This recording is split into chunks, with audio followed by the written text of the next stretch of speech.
تفضل. الإخوة جميعا من الغادة ومعلمين. لا، الفرصة دي ما لك انت يا بعاتي، الفرصة دي لحمدتي. سيب حمدتي يكمل كلامه وبعدك فرصتك حتجيك. تفضل يا حمدتي.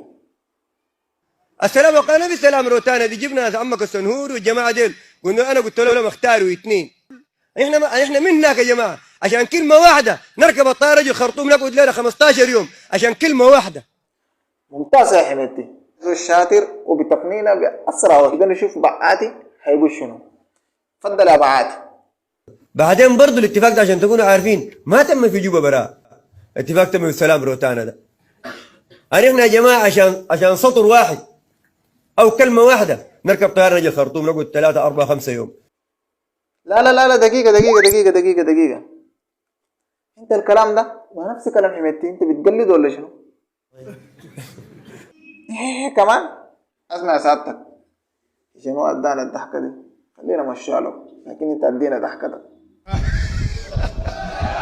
السلام عليكم ورحمة الله وبركاته. قلنا لكم مقطع جديد من برنامج أخينا بمناسبة أخينا، بس ربنا يهدينا. قبل أن نخش لكم في بداية الفيديو حابين أذكركم كالعادة خشوا صلوا على النبي عليه أفضل الصلاة والسلام. الفيديو طبعا اللي نجي نتكلم عن الفيديو الأخير اللي ظهر بها البعاتي. طبعا الفيديو كله الشعب السوداني مر به وشاهدوا، لكن الليلة ما جيت ندقق لكم الفيديو بطريقة زي الفيديو اللي مرة اللي فاتت، لكن جيت نطلي لكم بعض من الأخطاء وجيت نديكم نصائح إن شاء الله من أخوكم الضيف. النصائح ده تتقبلوا. فأنا طبعا الفيديو بتاعت البعاتي شاهدته أكتر من 20 مرة، ما هي عشان نسمع كلام البعاتي، لا لا لا لا لا.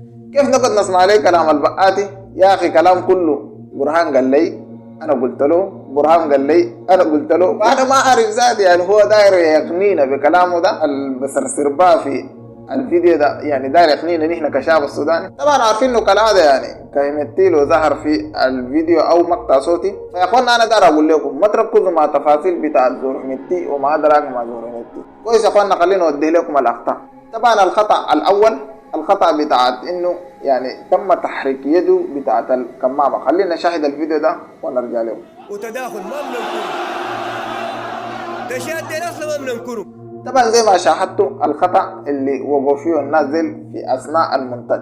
طبعا ده خطأ بتاعت المونتاج بس، أو نقول لكم الموضوع ده دي ذكاء الاصطناعي ولا كده، لا ده يعني خطأ بتاعت المونتاج بس وكده يعني. طيب خلينا نمشي للخطأ اللي بعده. الخطأ اللي بعده طبعا هنا الناس قالوا هنا شخصين، يعني أنا هنا كمان نقول يعني شخصين ديل يعني ما نفس الشخصية، يعني ده شخصية براو وده شخصية براو، فأنا دي اتضح لي كده. انت لو شاهدت حاجه منه اكتب لي برضه في التعليقات. خلينا نمشي للخطا اللي بعده. طبعا في الخطا اللي بعده خطا بتاع اعلام، يعني العلم بتاع قوات الدعم السريع وعلم السودان. فعلم السودان ده هنا برفرف بطريقه كده غريبه جدا، يعني ممكن نقول علم بتاع قوات الدعم السريع ده ما لقى مساحه انه شنو يعني يلقى شويه يعني ريح كده انه يرفرف ولا كده، لكن يعني علم السودان لقى مساحة انه هو يرفرف وكده.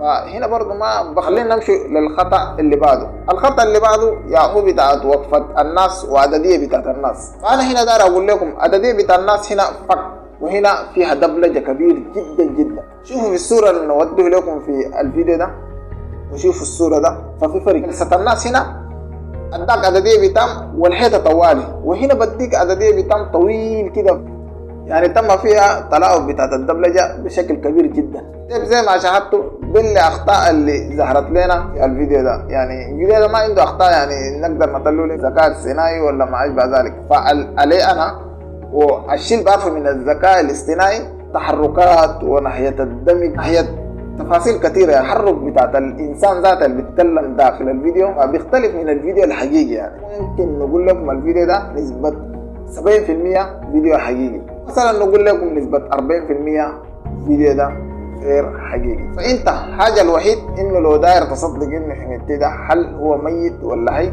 يعني البعاتي ده كان قبل فترة يعني عايزينه الامريكان، عايزينه الامم المتحدة انه يتواصلوا معه، ما قدروا يتواصلوا معه. ففي مسؤولين كبار يعني عايزين يتواصلوا معه ما لاقين يتواصلوا معه. لكن انا عشان نقتني انه حميدتي قاعد بصحته وبعافيته داخل السودان ده، استضيفوا لنا في قناة رسميا لقاء كده مباشر فالكلام ده كله ما تفاصيل الإحباط وما أشبه ذلك. يا أخواننا عندنا مواضيع أهم من كده. شوفوا مدن السودان قاعد بيسقط واحد ورا الثاني.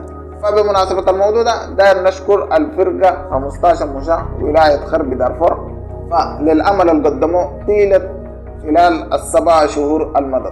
فبصراحة والله الفرقات دي قدمت يعني إنجازات كبيرة جدا في دارفور.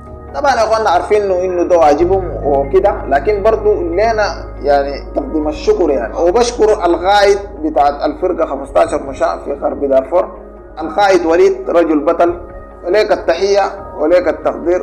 ربنا يقويك وربنا يفك أسرك. فكل الجنود اللي اتأسروا ربنا يفك أسرهم وربنا يشفي الجرحى والمصابين ان شاء الله. المهم زي ما وريتكم ده نهايه الفيديو. اذا عجبكم الفيديو فلا تنسى تعمل لايك، تعمل سبسكرايب، ونقول لكم بيس.